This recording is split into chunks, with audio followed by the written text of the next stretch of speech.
보이스피싱에서 기소유예를 받는 것은 매우 어렵습니다. 초범이라도 재판에 가게 될 확률이 너무 높고 실형 선고받을 확률도 상당히 높습니다.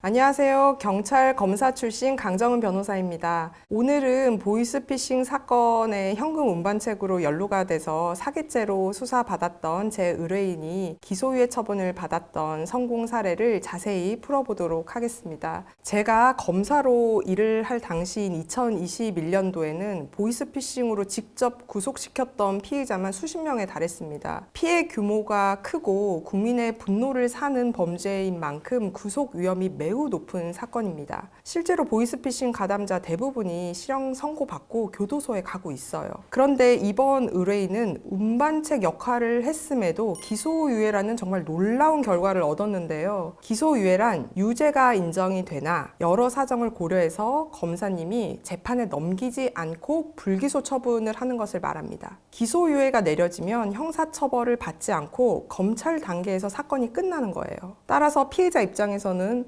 무죄는 아니지만 유죄인 상황에서 받을 수 있는 가장 좋은 결과예요. 그렇다면 기소유예 처분 어떤 경우에 받을 수 있을까요? 먼저 사안이 경미해야 됩니다. 죄질이 매우 나쁘면 재판에 넘겨질 가능성이 높아요. 두 번째는 피해자들이 처벌을 원하지 않아야 합니다. 그래서 피해자들과 합의가 기소유예에 매우 중요한 요인이 됩니다. 마지막으로 초범이거나 동종 전과가 없어야 기소유예 확률이 높아집니다. 하지만 이 모든 조건을 충족한다고 해서 모든 사건에서 기소유예를 받을 수 있는 것도 아니에요. 특히 보이스피싱 사건은 그 죄질이 좋지 않기 때문에 설령 초범이라 해도 실형받는 경우가 대부분이라고 보셔야 돼요. 저에게 의뢰인분들이 보이스피싱으로 기소유예 처분 받을 수 있을까요? 라고 묻는다면 저는 항상 이렇게 대답을 해요. 보이스피싱에서 기소유예를 받는 것은 매우 어렵습니다. 초범이라도 재판에 가게 될 확률이 너무 높고 실형 선고받을 확률도 상당히 높습니다. 피해자 모두와 합의를 해서 집행유예를 받는 것조차 쉽지 않은 현실입니다. 제가 검사 출신 변호사로서 수많은 보이스피싱 사건을 직접 처리해본 경험에 비추어 볼 때 이번 사건에서 기소유예 처분을 받은 건 정말 드문 케이스입니다. 그 비결이 무엇일까요? 우선 검찰이 처분을 내리기 전에 신속하게 피해자들을 찾아다니며 합의를 이끌어낸 점이 주요했습니다. 모든 피해자들로부터 처벌 원치 않는다 이런 탄원서를 다 받아두었고요. 그리고 의뢰인이 초범인 점, 다른 전과가 없었던 점, 운반책으로 가담 정도가 크지 않았던 점 이런 점들을 적극적으로 소명을 해서 기소유예의 당위성을 설득해 나갔습니다. 이 모든 노력이 있었기에 검사님도 의뢰인분이 개정 가능성이 있다라고 인정을 해서 기소유예 처분을 내린 것으로 보입니다. 다만 모든 사건이 그렇듯 보이스피싱 역시 구체적인 사실관계에 따라 결과가 달라질 수 있습니다. 그래서 이 성공 사례 하나만 보시고 보이스피싱 기소유예 가능하네 라고 단정 지어서는 절대 안 됩니다. 한편 기소유예 처분이 내려지기 위해서는 사건을 맡은 주인 검사님 그리고 부장 검사님이 의견을 함께 해야 합니다. 주인 검사가 기소유예 의견을 냈더라도 부장 검사님이 이거는 재판에 넘기는 것이 맞다라고 판단을 하시면 기소유예는 무산되고 말거든요. 그래서 보이스피싱 같이 죄질이 나쁜 사건의 경우에 기소유예를 받으려면 변호사가 굉장히 전략적이고 치밀하게 접근을 해 나가야 됩니다. 수사 초기 단계부터 의뢰인에게 유리한 정황들을 축적을 하고 합의를 통해 피해자들이 처벌 의사가 없도록 조치를 하고 그리고 의뢰인이 반성하는 모습, 개정 가능성이 많은 모습 이런 모습들을 설득력 있게 어필을 해야만 비로소 기소유예라는 결과에 다가갈 수 있는 거예요. 제가 변호사로 일하면서 가장 뿌듯했던 순간은 이 사건처럼 어려운 사건에서 의뢰인분에게 희망을 드릴 수 있을 때입니다. 이번 보이스피싱 사건에서 기소유예를 받은 것도 그 결실 중에 하나였습니다. 물론 이 모든 과정이 쉽지는 않아요. 검찰, 특히 부장검사님 설득하는 거는 굉장한 논리, 증거, 그리고 변호사로서 실력, 신뢰 모두 갖춰져야 됩니다. 그래서 저는 검사 시절 쌓아온 전문성은 물론이고 진실되고 성실한 자세로 매 사건에 최선을 다해서 임하고 있습니다.